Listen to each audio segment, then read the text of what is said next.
It's time to take command with former NFL tight end Logan Paulsen and former Commanders beat reporter Craig Hoffman.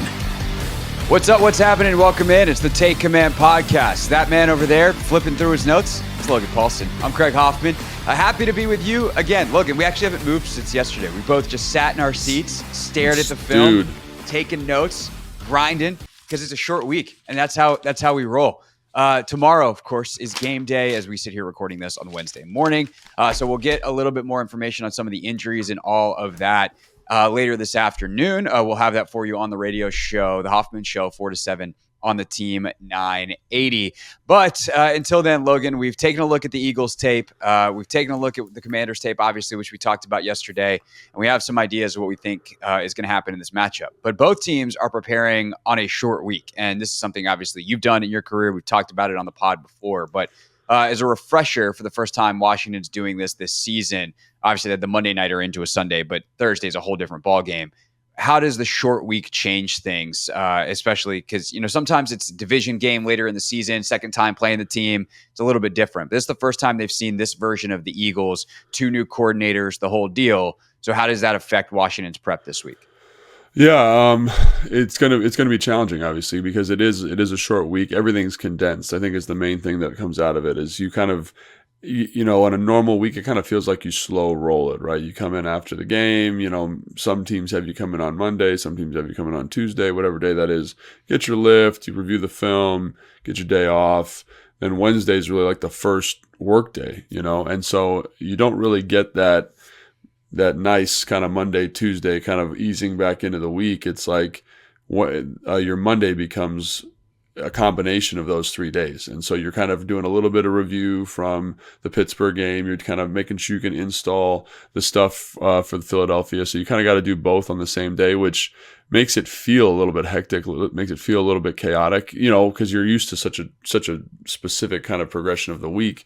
And then I think like the other thing is there's no real, I'm just trying to think, every year that I had a Thursday night game, there's no physical stuff.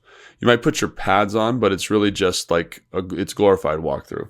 And the coaches are trying to get you as many repetitions with as many different looks as they can, as they feel comfortable getting you heading into the game. So it just kind of changes everything. And so I remember, I think this was in 2013 or 14, like I was coming off of a knee injury in the game in the previous week. So like I had to like kind of do like some physical battery tests, but after that, every Thursday night game, I wanted to make sure like I put my pads and helmet on and hit the sled a little bit or did something like that just to make sure I felt good. And everyone's kind of got their own process to get ready for a Thursday night game. So it'll be interesting to see how these guys handle it. They do a lot of walkthrough already.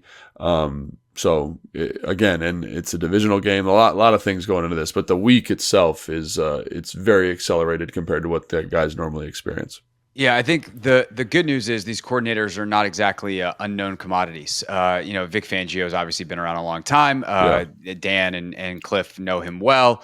And then on the other side, like Kellen Moore was with Dan in Dallas for a year. So like they know each other extraordinarily well. And obviously Joe was down there as well. So it's going to be interesting to see kind of how much they put on these guys' plates to install. And it's also the benefit of having a guy like a Bobby Wagner. Like Bobby's got such institutional knowledge that maybe he doesn't need as much told to him, and he's just got that mental Rolodex. So we'll see how that plays out. The guy that I'm most interested in from like the routine and preparation standpoint is Jayden. He has been such a creature of habit, and his habits are great. That's, it's been well documented at this point, how many stories are written about, he's in there at 4 a.m. and he and Kliff are going over things by 5 and he's got his work. Like we know all that about Jayden, and I'm sure he's doing that this week as well. But the routine that has been so good to him is not possible this week. Like, I'm sure he's up at 4 and he's in the building and doing all that stuff the same that he is. But like, what do you do when you get there? That is different this week. And so I'm curious to see after one of his most interesting games, I think, as a pro, and some maybe more to work on coming out of it, or that feeling that you have more to work on coming out of it than maybe some of his previous games. How does he handle this short week against a very, very good Philadelphia defense? Yeah, I think that's where Kliff has to kind of help him out a little bit. And what I mean by that is, a lot of, depending on the coach, they'll kind of say, this is a normal week. We're going to put normal offense in, and you got to kind of be ready to rock and roll. Some of the best ones that I felt like handled Thursday night really well is it's a really truncated game plan. They say, like, we know it's a short week. We know you guys can't own the normal volume of the offense. So let's bring the plays down a little bit, or let's have a couple repeat plays from last week. What plays transfer over at a high level. So I think if Kliff, again, can kind of, I don't know, let's say they carry, I don't know, hypothetically 30 to 50 plays, pass plays in a game, right? Hypothetically. Can he get 10 crossover plays and then say, hey man, I really don't want to run these 5 to 7 plays and get that 50 down to 35, it's going to be really helpful, and it's going to help the quarterback kind of own and accelerate his weekly process. For sure. And it's something Kliff actually mentioned. We won't hear from Kliff and Joe this week at the podium, but last week he was asked about this, and he goes, there'll be stuff that we don't get to in the game. We'll probably carry that over. So it's something he was already thinking about. And I thought that was really smart of just like, hey, we spent all the practice time to install this. It's still relatively fresh in guys' minds. If we don't run it, if we don't put it on tape, we might as well just use it next week. And so the good news is, like, some of the stuff, we'll get into the schematics here in a little bit. We're going to talk about the Commanders defense first. But when we get to the Philly defense, like, there is some carryover, 3-4 front, like, some of the coverage structures and things that schematically, some of that stuff should carry over and work. Not all of it, obviously, and depending on what kind of coverages they play, like, we'll get into all of it. But I do think that is something that is very helpful and useful to be thinking about ahead of time, to just go like, all right, the stuff that we installed, let's just use that because that's fresh in everybody's mind, and the reps have been banked most recently.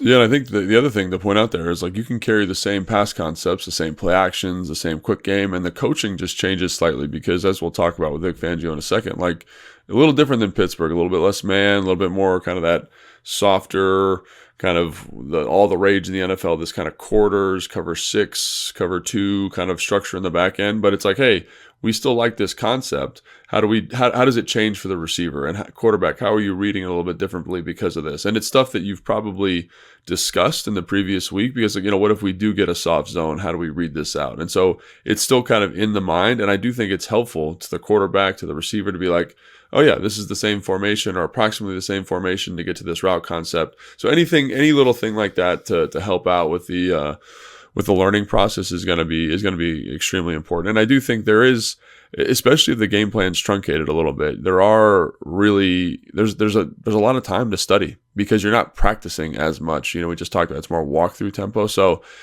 there's time in the day. It is a little bit of a grind. I do think another thing to point out is there were times where I studied too much on a short week, like kind of trying to get ready. And I came into the game and it was like I wasn't rested and recovered enough mentally to, and I didn't perform at my best. So having some of the older guys on the team, I think this is a good week for that, to kind of be like, hey, for sure, like, hay's in the barn, we're traveling today, let's cut it out.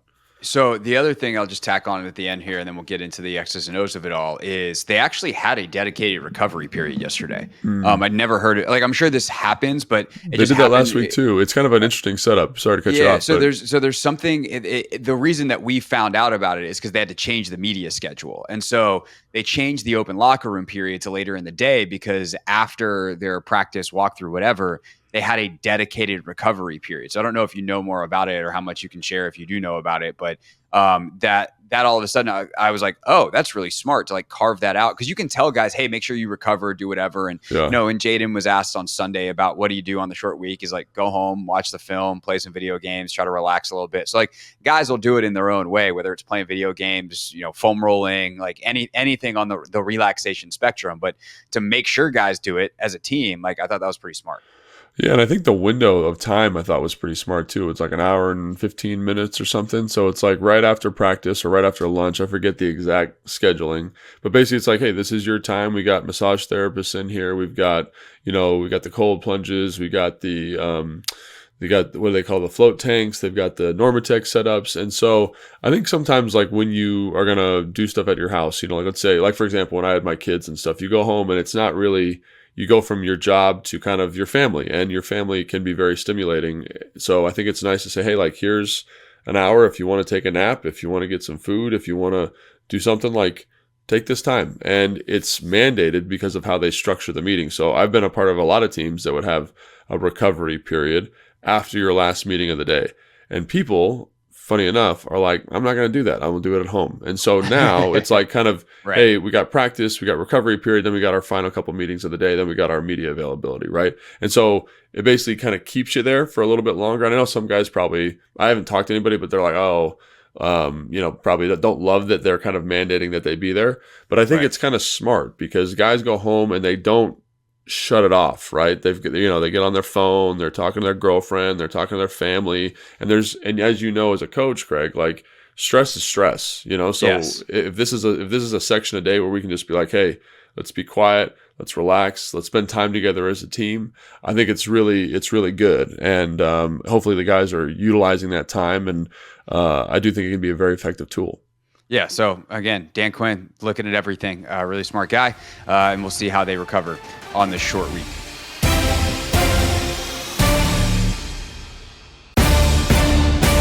Take Command preview time. That's Logan Paulson. I am Craig Hoffman, and we are previewing Joe Witt Jr.'s crew against perhaps the most talented offense in football. The Philadelphia Eagles come in having won every single game since their Week 5 bye. They are rolling offensively. Of course, the Cowboys gave them some help. They just absolutely dump trucked them. Cooper Rush couldn't hold on to the football, the whole deal the other night, but they still put up 34 points, and that's kind of who they've been since that Week 5 bye, Logan. I mean, I'd ask you where to start with this team, but I know the answer. The talent is just overwhelming. But what strikes you about that talent, how they deploy it, and just the special things about it?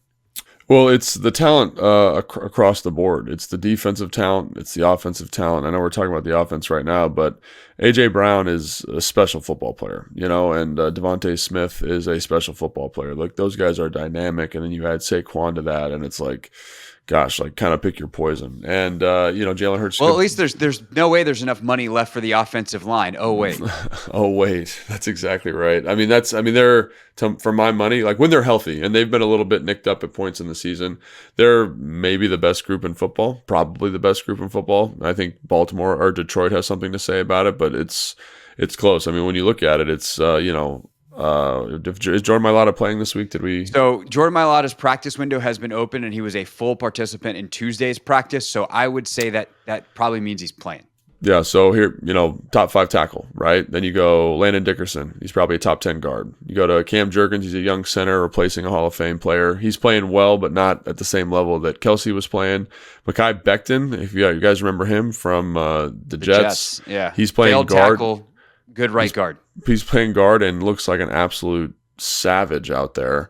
And then obviously Lane Johnson, top probably 3 tackle in football. So, by the way, playing some of his best ball in years. Lane Johnson this year has his lowest pressure rate allowed since 2018. Yeah, and so it's really interesting watching that group because it's like they have they are really, really good, but they also have one of the higher pressure rates in the NFL. And you're like, what is going on? So you go watch the pressure reel.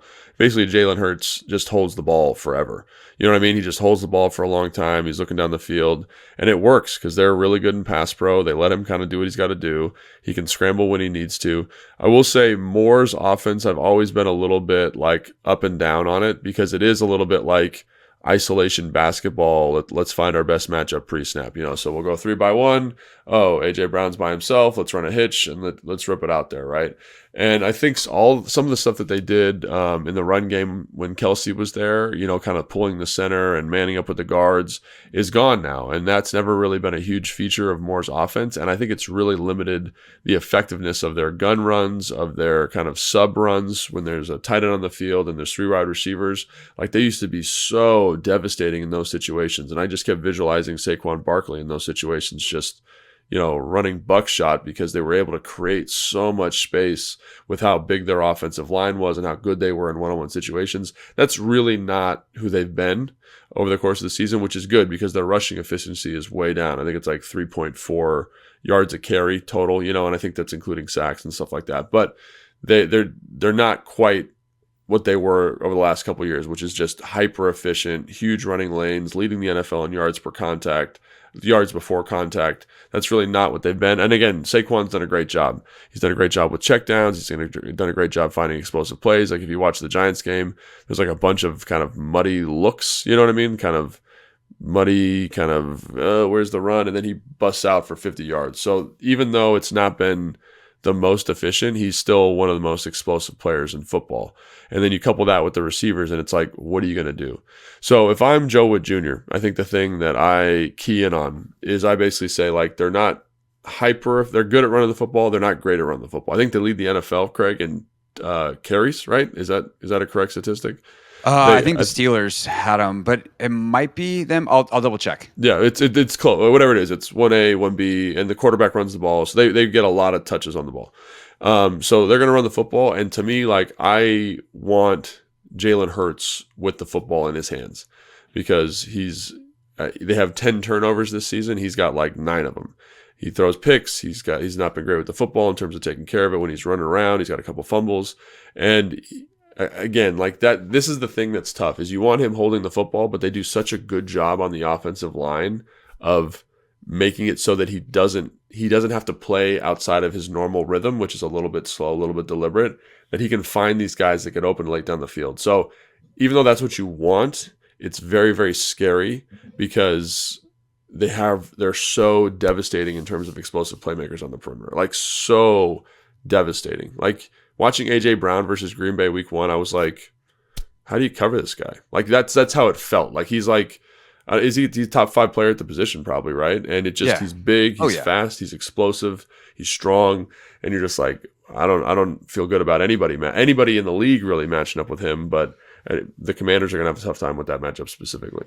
Yeah, and it does not look like, it doesn't look encouraging, I'll say, for Marshawn Lattimore to play at this point. Didn't practice again on Tuesday. He's someone that is big, strong, physical, and fast, and is about as good as anybody in the league for that, but they're probably not going to have him. They do, by the way, lead the NFL in rushing attempts, which is crazy because they played one less game than Baltimore and Washington, who were second and third.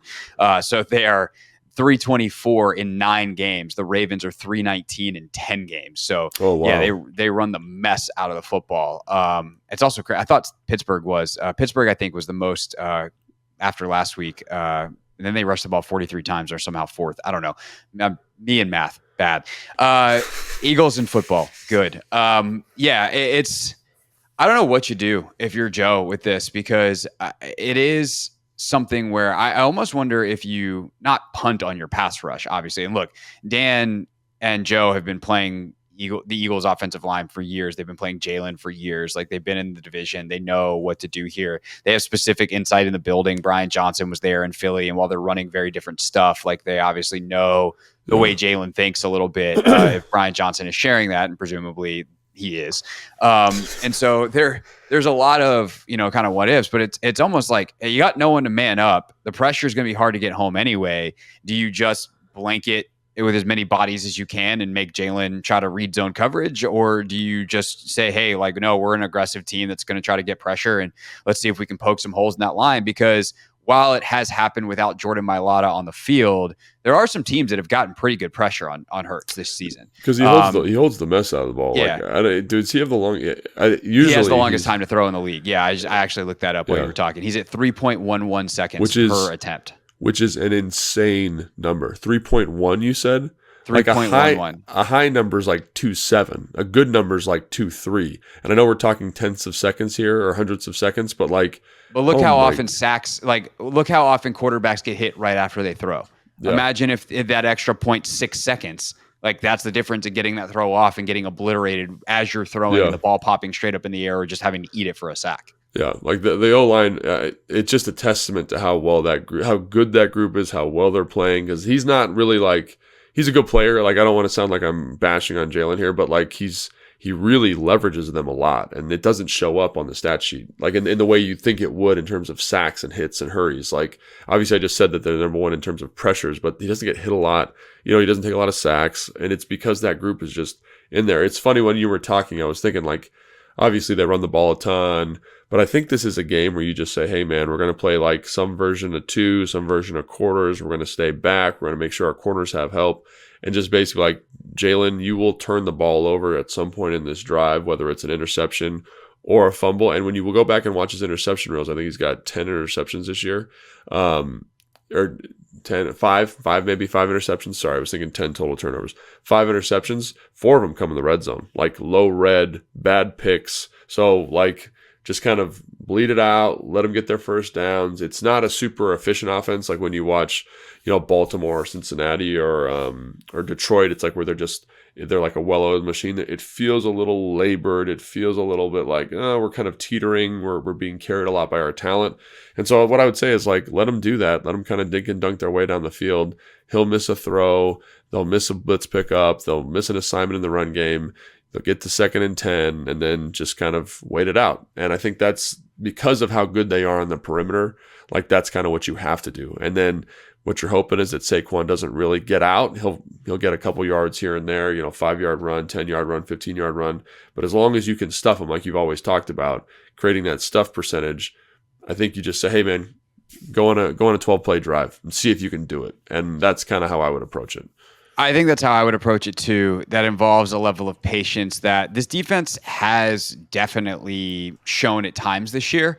But also, last week, that's kind of what we were talking about at the end of the game. Like, hey, it's 3rd and 9. Like, let's heat up Russ and see if we can force something crazy. And Russ does something crazy. The problem is it's crazy good, and he dots Mike Williams in the end zone, and that's your ball game, or more or less your ball game. So I'm curious to see if they can stay patient with that strategy. I'm curious to see then what that means for the run defense, because obviously Saquon is a guy that if he gets an ounce of space, he can take it to the house. And he has 3 of the 8, I think, most explosive plays, like top ball carrier speeds, which means he's able to actually get out in the open field and open up. And man, him in space. There is a play. I actually put this on Twitter because I was laughing so hard at it, which is easy for me to laugh. I feel sorry to Marshawn Overshone and the other Cowboys linebacker whose name I'm forgetting, number 50. There's a play last week where Jaylen swings it to Saquon in space. It's down in the red zone. Yeah. And remember against, I think it was the Minnesota run when Robert made the 2 dudes just. Yeah. And Mike Vick. No, it was Mike Vick versus Minnesota way back in the day. Okay. Where Vick splits them on an overtime run. Like famous highlight, and 2 Vikings players just into each other. And Saquon does that, where he just splits 2 Cowboys, and Marshawn Overshone dives face first into his teammate's chest plate. And it's Keystone Cops. You could put the Curb Your Enthusiasm theme to it, the whole deal. And so Saquon in space is so lethal. And so you have to be on, like we saw the play with Jaylen Warren last week. Like you can't do that to Saquon. You can't lose him on a check down because he'll go pick up 50 yards. And I think this defense's ability to fly to the ball, rally, and tackle becomes really important. They've been really good at it. It's just harder against these dudes because these dudes, whether it's Devontae, he's slippery, AJ's powerful, Saquon's slippery and powerful, Jalen's hard to bring down. He's got a bunch of explosive runs this year. Like the rally tackle, like once you get past the schematics of how you approach it and your aggressiveness style, there's just the fundamentals of blocking it, or block shedding and tackling, especially on a short week where you're beat up a little bit, that are going to probably be the biggest determinants in this game beyond any schematic decision. Yeah, I mean, like you said, they got dudes, and their offense is really like when the dudes are good, like the offense is good. And I think that's what you're contending with. So ultimately, like that idea that you kind of just say, hey, we're going to play coverage, we're going to rally and tackle. It's not going to feel good all the time. It's not going to look good all the time, but we are just going to kind of keep in the fight, because when you watch like the explosive play reel, like they're explosive, they get down the field, and it's not like anything, like look at this design and look at how they manipulated the coverages and stretched this window. It's like, AJ, go in on a vertical. Just like, we're just going to call it. You're just going to run it. Like, yeah, and it's tough. It's just tough to deal with. So I think that's, again, it's not going to be easy. It's not going to be pretty, but like, if they can just manage and not give up an explosive and force Jaylen to kind of work the length of the field, I think they're going to be all right, because again, he does turn the football over. He does hold the ball for a long time. And I think that's the best shot. And so as long as the offense, and which we'll talk about here in a minute, can kind of keep pace and kind of keep pace with what Philly's going to do. Because again, they go through, I mean, I don't know how much you watch, Craig, because you watch a lot, but they go through spats where they don't do anything offensively. They just kind of are, here's a 3 and out, here's a incomplete pass, and then here's the interception. And you're like, what's going on? Like, you guys are too good to be doing this. And then it's like, oh yeah, we're really good. And they figure it out and they go. In that doldrum that they go through offensively, if you can maximize that with your offense, you put them in a bad spot where Jalen Hurts has to win the game for him, has to throw the football a ton, which obviously they don't want to do because their rushing totals are so high. Their rushing attempt totals are so high. Yeah, no, the game flow, you know, again, we always seem to talk about it, but like that is definitely big. And it's funny because the way that, you know, especially this week that I watched where it was very, very segmented on a short week, like the third down rule becomes real funny because you got the graphic of like score, to, you know, quarter time, whatever. And there are some stretches where you're watching it where you're like, third down, they don't get it, come back. It's like 5 minutes later, same thing. Yeah. And then there's other weeks where like third down, say it happened in the middle of the first quarter, they don't hit a third down again until the end of the second, and they've scored 21 points in between. Yeah. They just like don't even get to third down. Yeah. Because they're just so nasty and they pick up these huge chunks, and you know Saquon's ripping off 8 yards a carry. Like it's really wild to watch sometimes how streaky their offense is, and that's obviously they're coming streaky. They're very streaky. They're coming off a heater. And so if they can continue, that's problematic. If you can shut them down and they can get in a rut, and you know AJ Brown is yelling at Jalen on the sideline, and Sirianni's red faced, and everyone's mad at each other, then like. Sweet. Good job. I definitely think it's going to be interesting. The not giving up explosives in the run game to me is the number one thing. You know, Jalen hits. Huh? Yeah. Just because like that's where they want to live, right? They want to run the football a ton. And if they can generate the big ones, and that's less times that Jalen's going to put it up. And I understand that the big explosives are a huge problem potentially in the passing game because of how skilled the receivers are vertically. And I'm not saying that I would necessarily like put a bunch of guys in the box and whatever and leave my corners one-on-one. But my point of emphasis, I think this week is, hey, just be you in terms of who we've been all year. Be violent and physical at the point of attack, like hit hard, wrap up, finish plays. And if you do that, you'll be okay. If you're lunging at Saquon's ankles, like you're going to be the guy on the ground in the background of the highlight reel. Don't be that guy.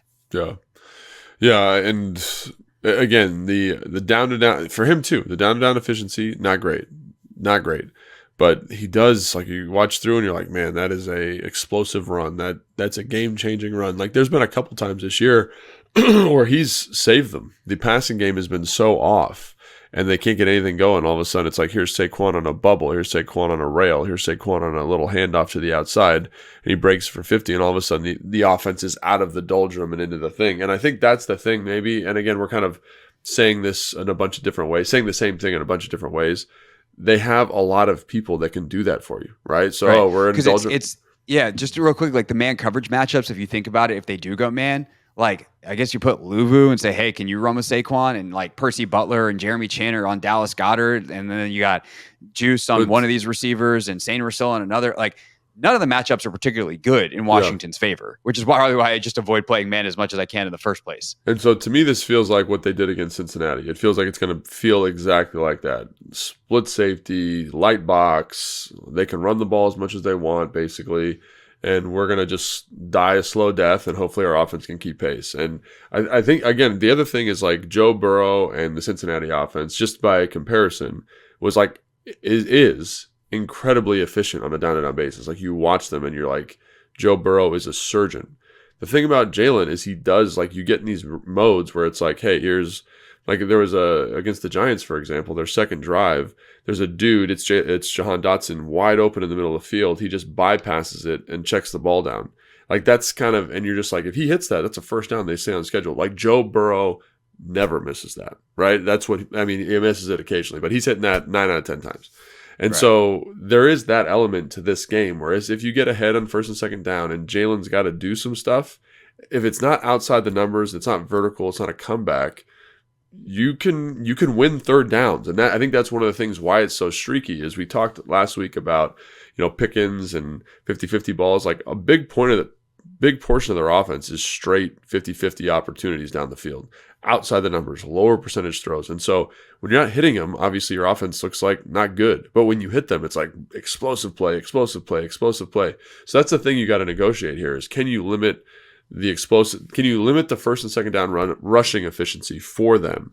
Because on third down, they become incredibly very what's the word I'm looking for? Inefficient, maybe. Really. Like inconsistent, maybe is what I'm looking for there. And I think that's ultimately what you're at. Is like, but again, I don't want to be in an 8-man box ever versus this team. I don't want that ever. So how do I stop the run with 6 and 7 guys? So like, is there line stunts? Are we bringing run pressures? Are we maybe changing the front structure? Like, what is that answer? Because that's going to be really compelling because we can't just line up in a 4-down front. Because like we said, their O-line is a bunch of monsters, like quite literally monstrous human beings that can move you off the spot. So like when I think about Mekhi Becton on, Johnny Newton, doesn't get me super fired up because he's giving up about 70 or 80 pounds to that man. You know what I mean? And that's across the board. They're big, physical, nasty, technically sound guys that can move you off the spot. Yeah, for sure.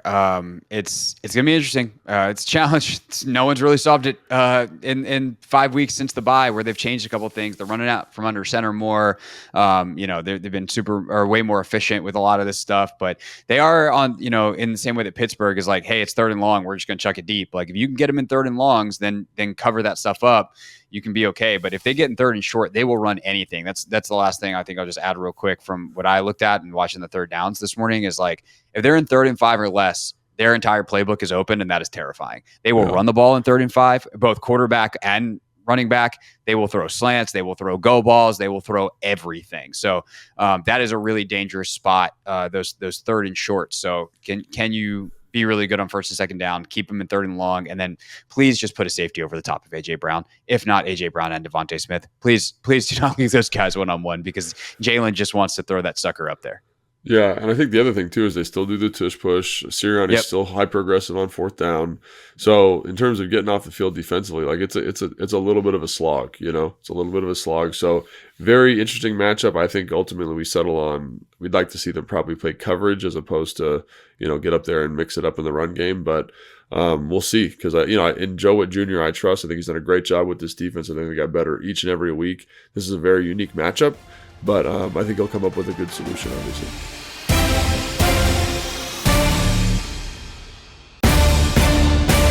Take command. I'm Craig Hoffman. He is Logan Paulson.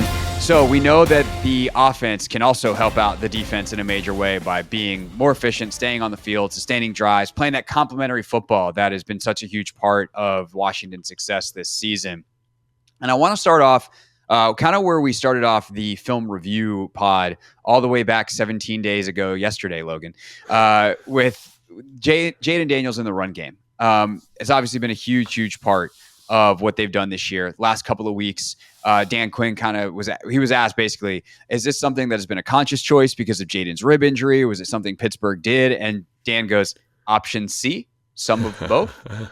And so when you watch this Philly defense, how much of the Commanders' playbook from when they're at their best, when the quarterback run game is viable, when Jayden has some ability to scramble and extend plays, whatever the route concepts are, their runs that they like, how much of that is open, schematically speaking, against this Philly defense?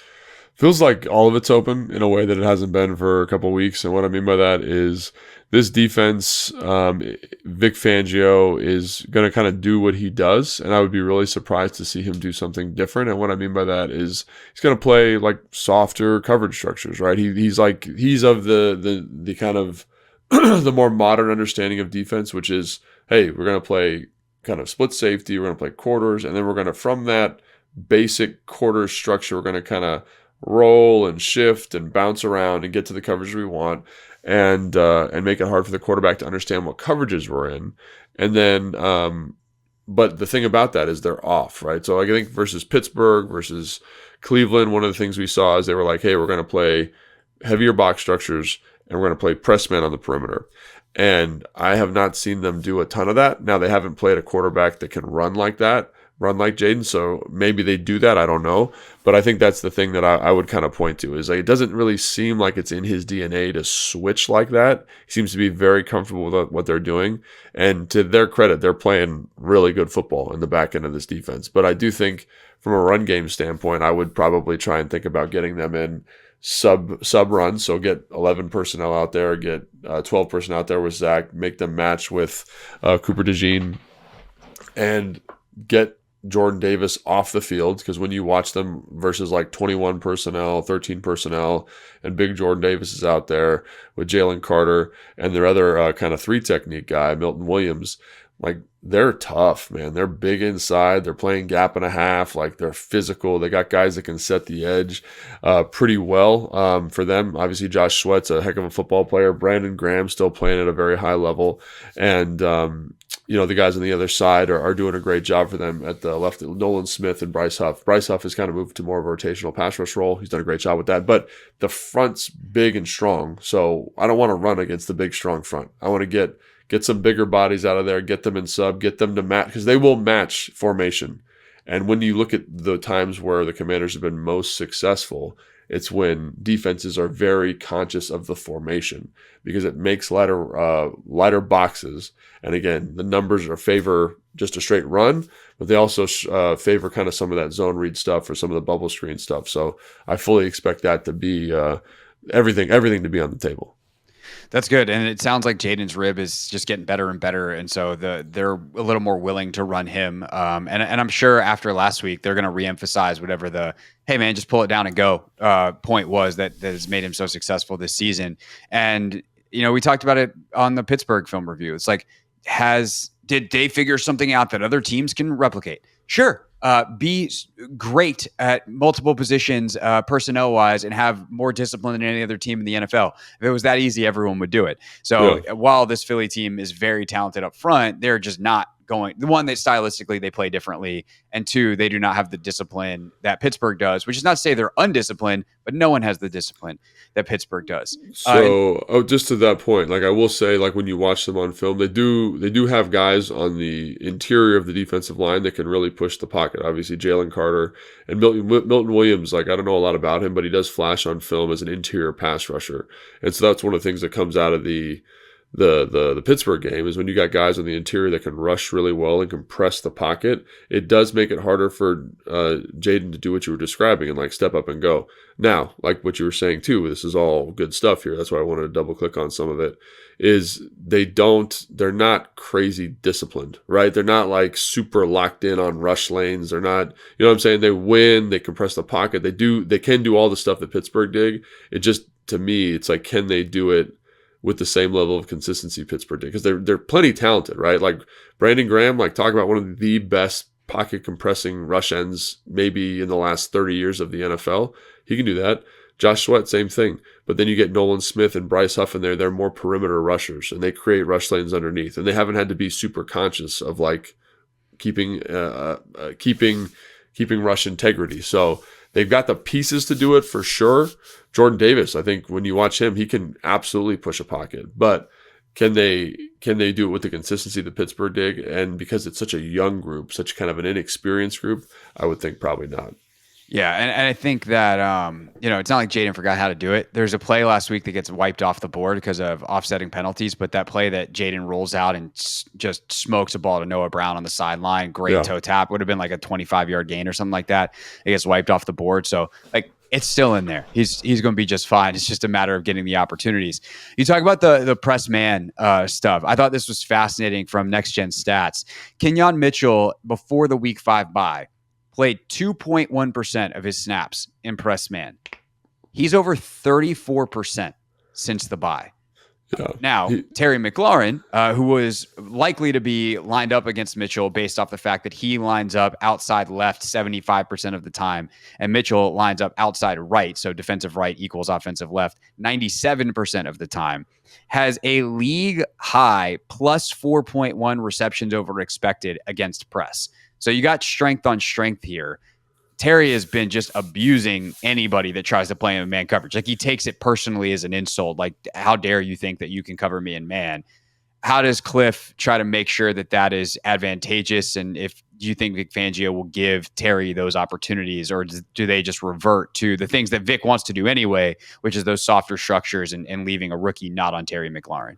Yeah, so one of the things, like when you watch earlier in the season, like Quinyon Mitchell, because it's not a soft structure because they're playing match out of it, right? So it has man principles, and I think the thing that with Quinyon, there's a couple times where, I mean, he can run with anybody in the NFL. Like, he does a great job in coverage. He's big, he's physical, he can just flat out fly, man. His acceleration, I don't know what his top end speed is, but his acceleration is tremendous. So like on short stuff, like he's at top speed, it feels like immediately, and again, he's had some issues, and so in this match coverage, there's often times where he's carrying a vertical and they kind of switch release 1 and 2, so he's guarding the first receiver and the second receiver, they switch, and he gets so locked in on number 1 that number 2, who's kind of running this rail or like outside release out route, like is just lost in coverage, right? And so I do think that if I'm the defensive coordinator, what I want to do is I want to make sure that he feels comfortable. And he does seem he's like a little bit more comfortable in man-to-man just with the assignments and where he fits and all that kind of stuff, because he played a lot of zone in college and match is a little bit more complicated. And I think we saw how complicated match can be for teams to learn when Jack Del Rio was here, because they're always trying to run match. They're always trying to and guys are screwing stuff up all the time. And so maybe that's a way to kind of simplify it for him. I do think that's going to be a really interesting matchup because, he kind of torched Joey Porter Jr., he torched Banks up in New York, who are kind of good, athletic young guys. Quinyon feels to me when I watch the film just like a different cut of athlete. He's just a little bit quicker, a little bit stronger. His anticipatory skills are a little bit better. And of course, I think Terry, the matchup favors Washington in this. But I'm curious. I'm kind of, there's certain matchups you kind of are excited to watch. And that's one that I'm specifically excited to watch because of Terry's ability, but also because of the athlete that you're getting in Quinyon Mitchell. By the way, since that Week 5 bye, Cooper DeJean is also playing outstanding. He was injured, came back actually Week 6. He's recorded the highest coverage success rate amongst slot corners since his return to Week 6, 73.9% success rate, allowing a negative 12.6 target EPA over that period, second fewest amongst slot cornerbacks. This is going to sound crazy, but he reminds me a little bit of like Jalen Ramsey. Just like he's big, he's pretty physical, he can run with people, he's got these kind of great ball instincts, you know what I mean? And so, like when you look at teams that have run this defense that have been really successful, like the LA Rams, like Jalen Ramsey was the nickel, right? Then you go to Miami, and when they were really good at it, Jalen Ramsey was the nickel. And so I think when you have a guy like this, it gives you a lot of flexibility because he's bigger than you think. I think that's surprising too. He looks like a big, like almost like a pseudo linebacker safety on film. He can run, and again, he's very intuitive, which is fun to see. And he's physical in the run game, and he can blitz. And so that's exactly what you want from that position. And not many people have it. And so to see him kind of growing into that role before our eyes is special. And so like when you look at their secondary, man, they're doing a great job. It's him, it's those two guys we just talked about.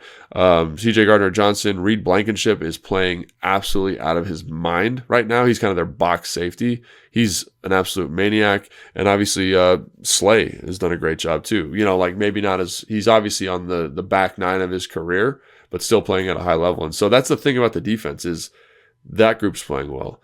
The linebackers are playing outstanding.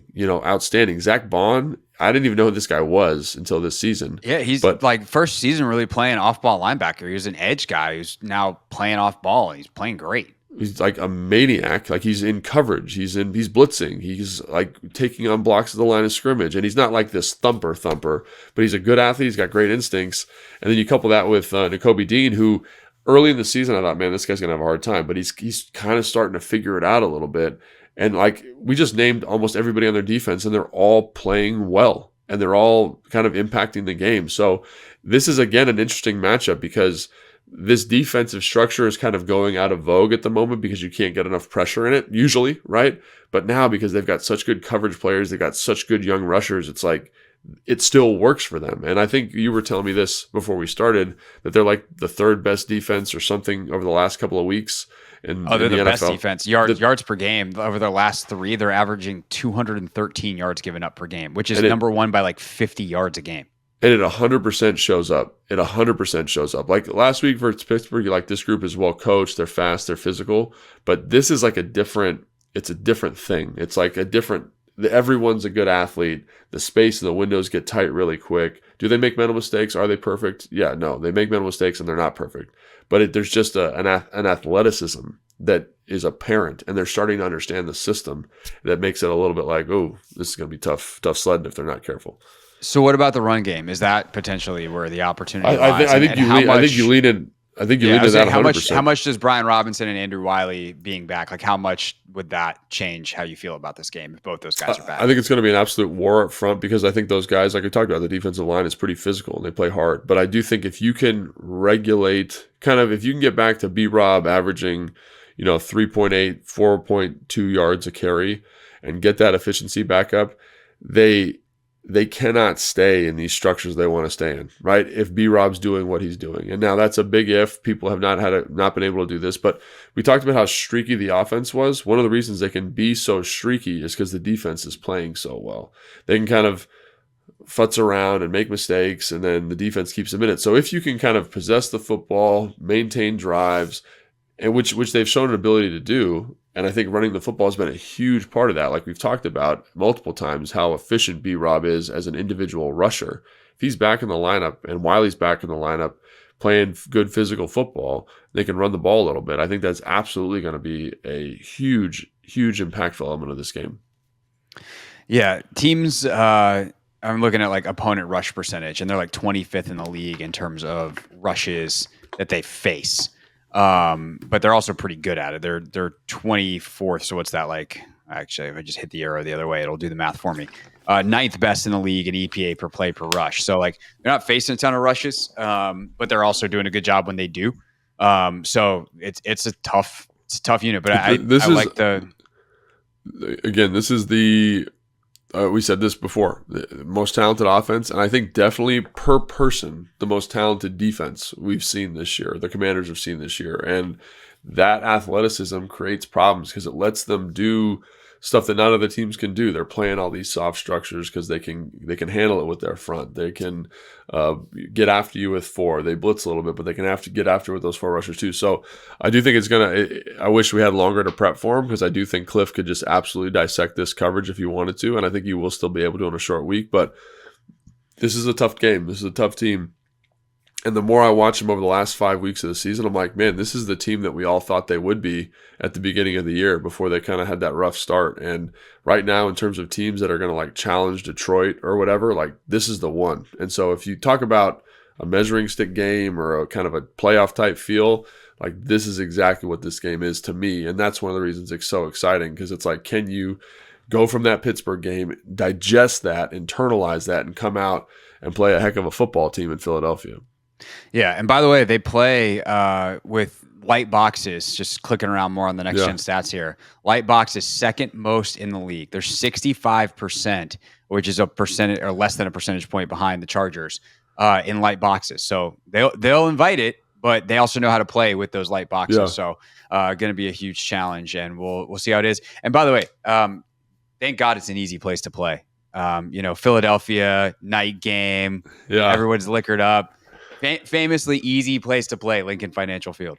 It's going to be quite the environment. And if the team can come out and just kind of weather the storm and just show the maturity that they've shown over the course of the season, like it gets me incredibly excited for what this is and where we are in terms of the restructuring and rebuilding of this roster and this team and the culture. Like it's an awesome, if you're a Commanders fan, this is going to be an awesome game. Like if it goes well, it's like, man, this is the real deal. This is a real deal football team here, like a for sure playoff bound Philadelphia Eagles team. And again, it's exciting.